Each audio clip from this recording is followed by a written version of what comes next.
For today's ulam, ang menu po natin today ay ginisang ampalaya na may sotanghon. Kung naalala nyo po yung previous na video ko about ginisang ampalaya, si tita yung ginisa niya, hindi niya nilagyan ng sotanghon. So itong kay Nelson, lalagyan ng sotanghon. Parang yung sa chop suey noon. Di ba sabi ko noon, hindi ko siya masyadong paborito, pero nakakain ko naman kasi nga healthy. So yan po, habang hinihiwa ng nanay niya yung ampalaya, nagready sila ng tubig na may asin. Yun daw ang sikreto para hindi masyadong mapait ang kalabasan ng ginisang ampalaya. So ayan po yung mga sangkap na ginamit niya, sibuyas, bawang, kamatis, at yung sahog niya yung hipon, at ayan po yung sotanghon. Nagpainit na po siya ng mantika sa kawali para makapag-umpisa ng maggisa dahil kami ay nagugutom na. Isa po ito sa madali lang lutuin kasi igigisa mo lang siya sa sibuyas, bawang at kamatis, and then ampalaya, okay, dire-diretso na, ganun lang. Alam niyo naman siguro kung paano maggisa. Ako nga po ay kaka-upload ko ng mga video ng pagluluto. Noong una, hindi ko pa masyadong kabisado ang paggisa, ang tanga lang. Pero ngayon po, good news, madami na po akong alam lutuing ulam at madami na rin po akong alam, lalo na yung igigisa lang. Shoutout nga pala dyan sa aming chef for today's video, Doc Nelson. Ang sipag po niyang magluto at ang sarap pa. Promise, hindi po ito pambobola lang. Parang may pagtutol yung tugtog eh, no?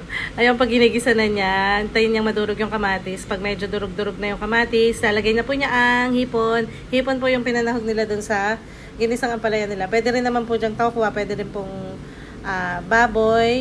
Pwede rin pong pusit, tulad ng niluluto po sa amin ni tita kapag walang panahog. Yung pusit po na nasa lata, yun yung ginagamit niyang panahog. Masarap din po yun, nakakain ko yun. Ayan po, at mabango na, amoy ko na naman. Naglagay po siya ng isang pirasong Knorr cubes para pampalasa. And then haluin lang hanggang madurog yung Knorr cubes at saka po natin lalagyan ng tubig. Tansyahin nyo lang po yung tubig na ilalagay nyo. Huwag naman masyadong madami kasi hindi naman to sinigang, hindi naman to nilaga. Ampalaya po ito, mga mare. Kaya tansyahin nyo lang po. And then para madaling kumulo, takpan natin.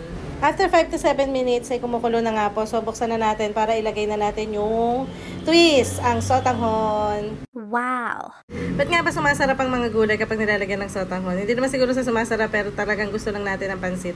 Gusto lang natin may iba tayong nakakagat bukod dun sa gulay na iluluto natin, di ba? Kasi sa chop suey masarap din may ganyan eh. So yun nga, pakaluin lang natin yan ng 2 to 3 minutes and then ilagay na po natin ang ampalaya.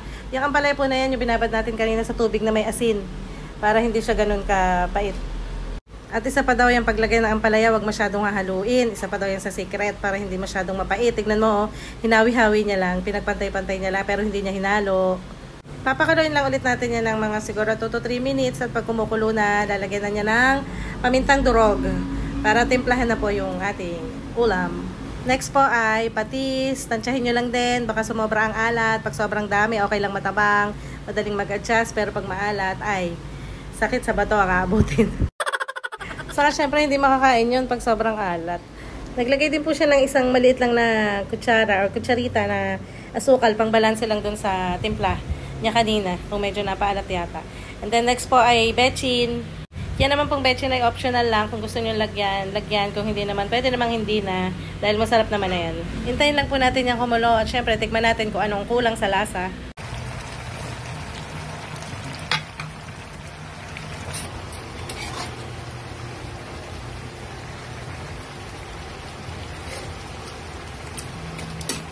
Perfect. Narinig nyo yan? Perfect. Ibig sabihin, masarap na naman ang kain namin ito. Yes! Napapayes ka pa. Paano ka papayat niyan? Parang excited po yata akong kumain ngayon kahit ampalaya yung ulam. Ewan ko pa bakit ganun, no? Thank you naman sa aming chef ngayon, Doc Nelson. Salamat. But wait, there's more. Syempre, hindi naman masarap kumain ng gulay kapag walang kapartner na pritong isda.